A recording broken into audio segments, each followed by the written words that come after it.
Pater, back to the Bible. Jika kita tidak percaya kepada kebenaran Tuhan yang menyelamatkan manusia, berarti kita percaya kepada dusta iblis yang menipu, menyesatkan, dan membawa kepada kebinasaan yang kekal. Diperbolehkan poligami 100 istri. Ada seorang guru agama dari saudara kita mengatakan demikian.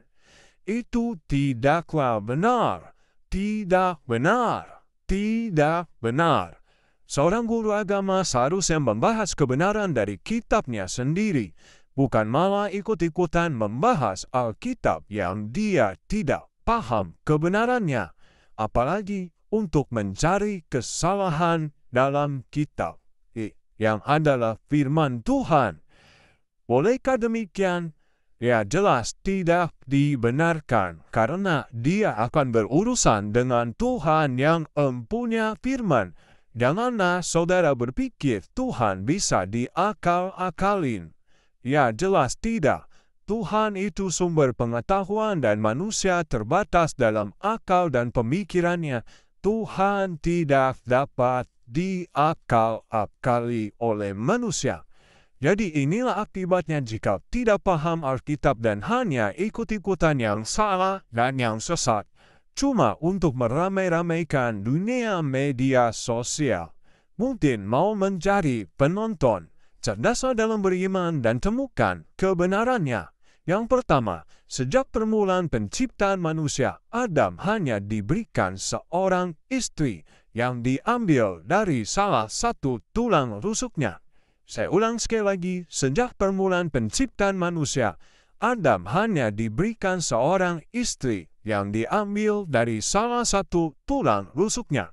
Tulang rusuk pria atau laki-laki kurang satu.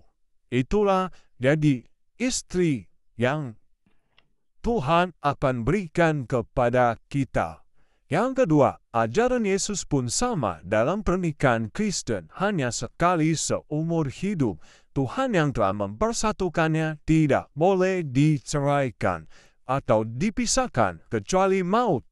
Ya, kalau salah satu pasangan ada yang meninggal, boleh untuk menikah kembali. Ataupun dalam pernikahan Kristen, kalau mau bercerai silakan saja. Boleh, tetapi tidak boleh menikah lagi karena masih terikat oleh pernikahan selama pasangan suami atau istri masih hidup. Kalau sudah meninggal, baru boleh menikah lagi. Jika masih hidup menikah lagi, itu namanya zina.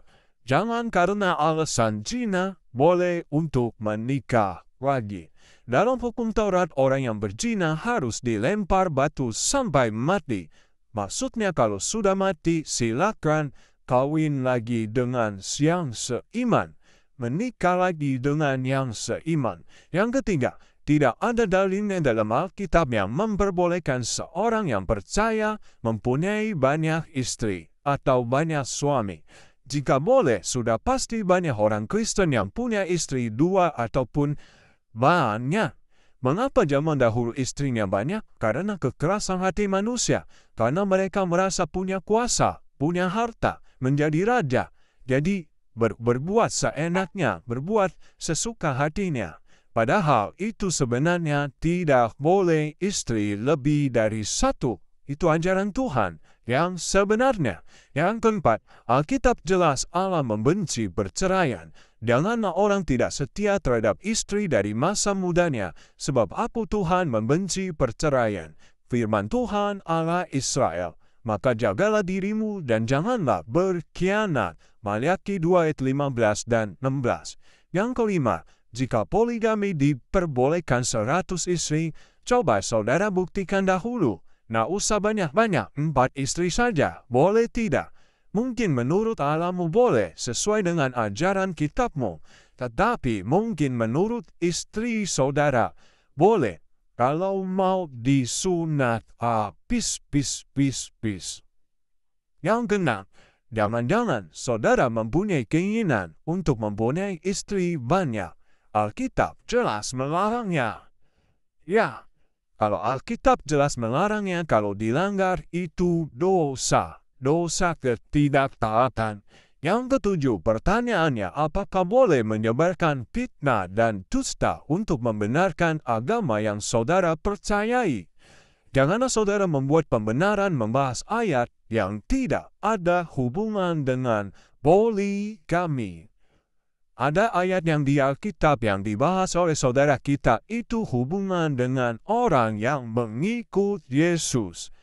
Ya, itu akan diberkati oleh Tuhan, akan mempunyai saudara yang banyak. Karena orang yang percaya Yesus itu semua adalah saudara seiman kami. Back to the Bible. Kembalilah kepada jalan yang benar. Tuhan memberkati.